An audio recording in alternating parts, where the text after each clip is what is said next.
তৃণমূল আপনাকে সাহায্য করতে চায় আর বিজেপি আপনার মুখ থেকে ভাতের গ্রাস ছিনিয়ে নিতে চায়। এটাই হচ্ছে পার্থক্য।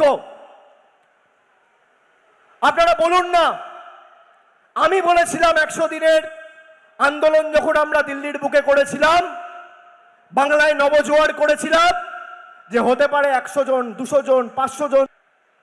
আমি সেবাশ্রয় করলে আটকাতে হবে, আমি ডক্টর অন হুইল করলে আটকাতে হবে, আমি কল্পতরু করলে আটকাতে হবে, আমি শ্রদ্ধার্ঘ্য করলে আটকাতে হবে।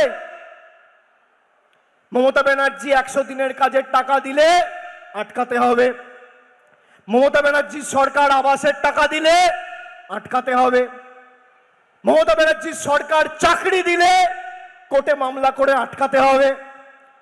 মমতা ব্যানার্জির সরকার যাদের চাকরি চলে গেছে তাদের যদি আর্থিক সহযোগিতা সাহায্য করতে হয় আবার মামলা করে আটকাতে হবে।